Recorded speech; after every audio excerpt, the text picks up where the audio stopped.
Hey everyone, this is the LEGO Marvel Superheroes Thor Ragnarok, Thor vs. Hulk Arena Battle Set, which is basically a little bit of a wall with a door, a couple of seats, and some figures.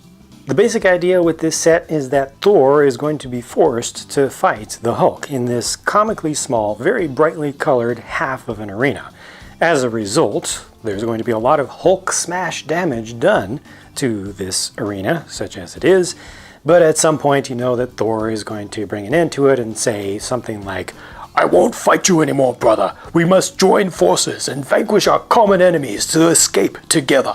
Most of the Hulk smash damage gets done over on this side. You've got just a small tile on the back here that you can push down on to remove a couple elements of the wall. And this section of the wall is supposed to be kind of broken through, giving you access, or giving your warriors access to an armory that's supposed to be behind the wall. But rather than building up an entire armory room, they just let you open the wall and get access to a few weapons that can just be popped out. If you kind of knock it out quickly, then some of these will actually come out on their own and just kind of spill onto the battlefield. This is a dark brown spear. Here's a long sword and an axe, and those two are done in gunmetal gray.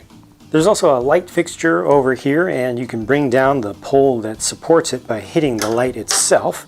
And there's another one of those on this side. Now, that could be the result of Hulk damage, or you could use Thor with his super jumper piece, which I'll demonstrate later, and try to target those, or maybe try to target things up on the ledge and end up just causing some collateral damage. The main doors there, I guess, are more for the beginning of the fight when you actually reveal the Hulk and let him through. So this does have enough room to bring the Hulk figure through as long as his weapons aren't too far apart, and that makes for a nice dramatic entrance, and you can kind of be just attached to the front there. These slide nicely and they don't come out too far. They always end in the center and they never go past their maximum range of motion.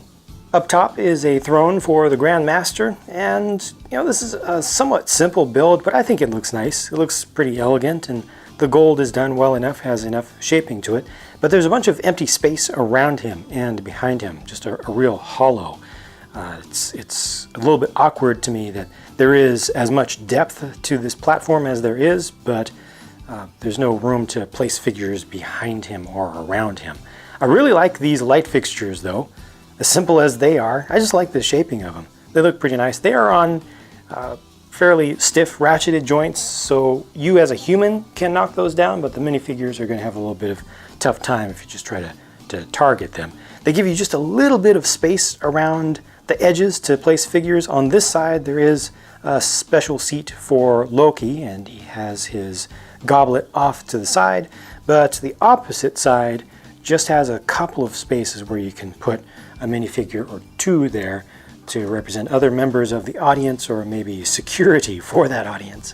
Here's how everything looks from the back, which to me is actually not half bad to represent the interior of a structure. I especially like these support pieces. They just always look nice to me, just good detail that they provide.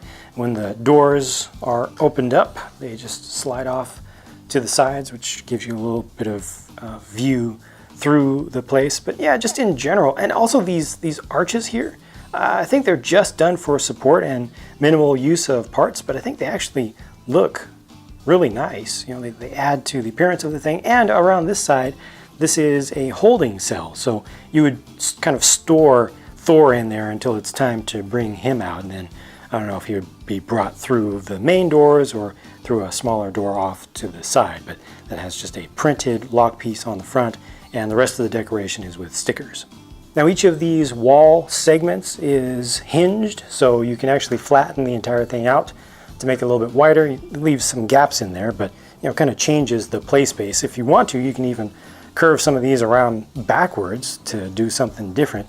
This does allow you to move the segments, so if you want to have all of the wall off to this side and then just have the door on one side, so it creates kind of an end of a run there, you can. And if you get multiple of this set, then you can very easily build up enough different panels to kind of create more of a complete arena. That is expensive, but of course you could also just follow the same system with using 2 clips on each side, or 2 clips on one side of each segment, and then 2 bars on the other side and then expand it out yourself. Now I'm going to try the super jumper function to see how well that works with Thor and some of the targets around the sides.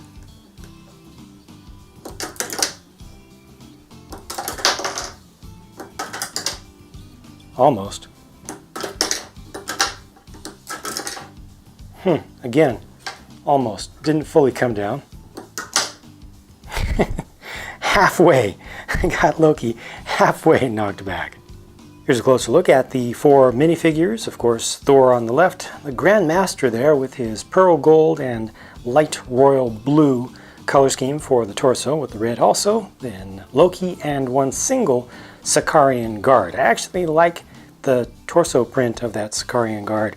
The head looks like something from, was it Spirius or Spirius? Something very, very old, but I guess that's just what's going to happen when you try to Legoify that design. I think it's done pretty well. You can see a little bit of the mouth of Loki showing up beneath his headgear there.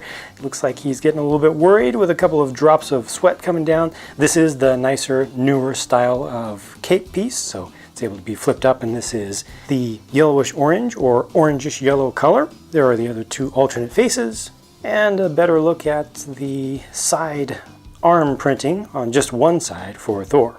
They also include a hairpiece for Loki, so he does not need to always be wearing his pretty crazy headdress. I think that fits his character pretty well.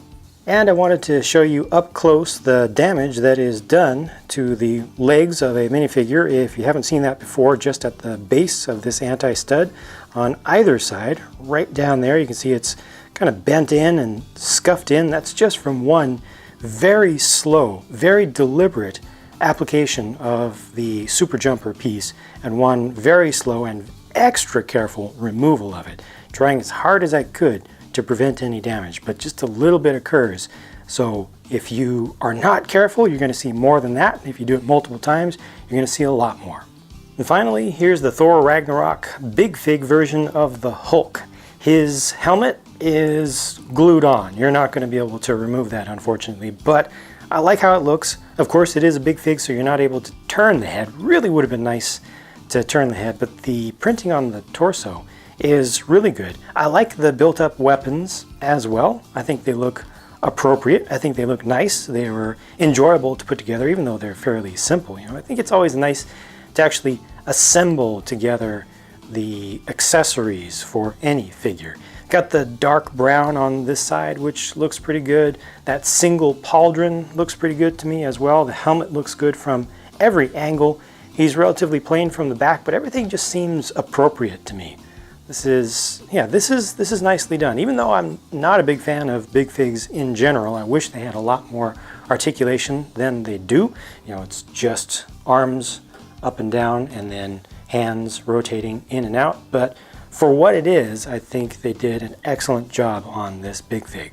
It's interesting that the box art actually switches things around a little bit, putting Loki over on this side, and that's something that you can easily do since these are kind of modular segments if you just want to change things up or to make things kind of fit a little bit better for the perspective of a specific photograph.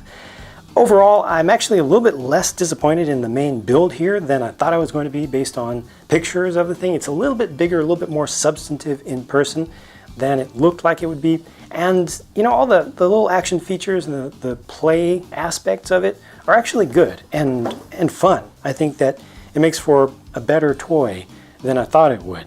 But it is still primarily a figure pack and a little bit of a wall. And you know, you can easily build up walls for the sake of play with just regular bricks. You know, you don't need all of this stuff. You can just use tiles in some areas and create destructible areas yourself. So value-wise, still not that great, but if you do get it, you do put it together, I think that kids are still going to have a good amount of fun with it.